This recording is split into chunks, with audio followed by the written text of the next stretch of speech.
Okay, so I'm doing my salmon balls tonight. It's my take on a little bit of a salmon dish that I came up with. Lots of good stuff in here, and I've got a whole bunch ready. So I've got a bunch of seasoning, some panko, some breadcrumbs, and some garlic, some dill. So gonna fry them up all nice, get a good crisp on them, and then I'll be eating them with some good rice.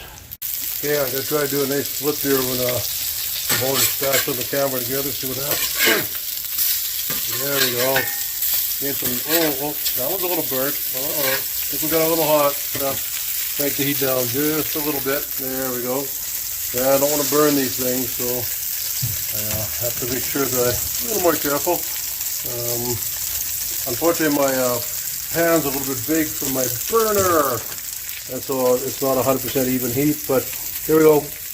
Alright, I'm doing yet another batch. As you can see so far, this is what I've got done here. A whole bunch here.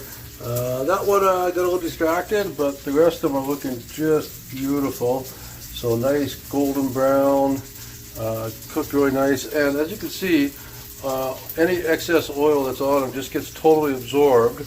And I've been cooking, this is now my third batch. And I haven't even had to add oil yet because it doesn't absorb into it. It just, it's so hot it just forms a crisp instantly. There we go, just a quick update on these four. Looking pretty darn good. Okay, so here we go. The final result is I have my salmon patties, a little bit of the scrap stuff that all fell off and broke, and some nice jasmine rice. So there's my supper, and I'm gonna have a nice salad with that tonight.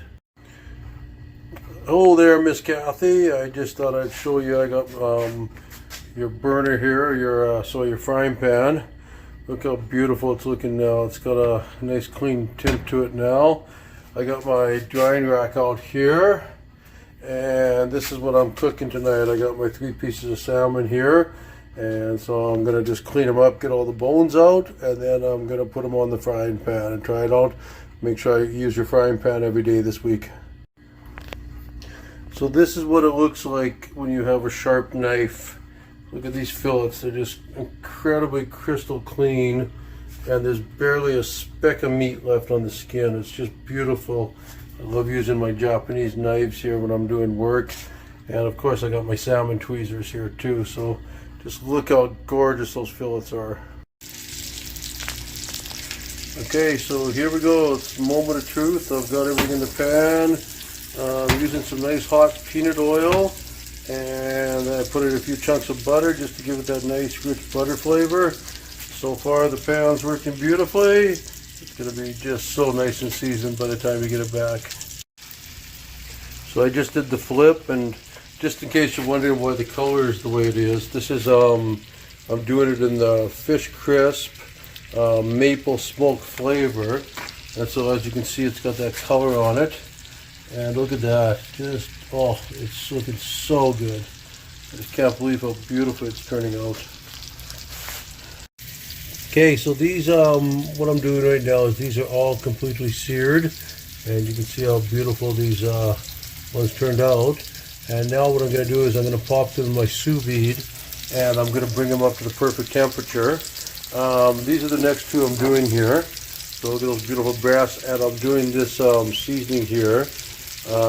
It's a Kisha salmon seasoning from the Silk Road. It's got a really cool kind of Mediterranean spice to it. And look at that, the butter's just sizzling away.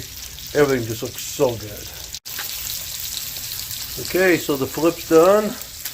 And look at that, just absolute perfect. I'm actually really happy. This pan of yours is just absolutely perfect. I haven't had any problems with it all night. So look how great it looks. Everything's just moving around on it nicely. Got that butter bath happening. So, no, it's going to be good for you. And now I'm all done. As you can see, your pan did really well. I'm just actually going to bring it over here to let it cool down. I got my little Hinko hot plate here. I'm just going to put it over here to make sure it's fine and out of the way, doesn't burn anything. And here we go. This is what it looks like. So these are the maple ones, and then these are the Moroccan seasoning ones. And like I said, I'll put them in the sous vide, and then I'll bring them up to exactly 55 degrees. So I'm trying a little bit different technique here, and I'm poaching some lingcod, but usually when you poach you use water. So today I'm using almond milk. Got the old silk almond out, and it's supposed to make it a lot juicier and a lot more tender and just more rich flavor. So I'm gonna give it a try and I'll figure it out in a bit if it worked. So the flip went very well. The fish is getting flaky, very tender, especially those middle ones. I'm gonna have to flip the outside ones again one more time, but these ones are looking really good, so I can't wait. All right, so here it is. I got my lingcod all done. I seasoned it with this tajin, and now it's in my little bowl here, and I added just a little bit of the berry honey creamy dill to it.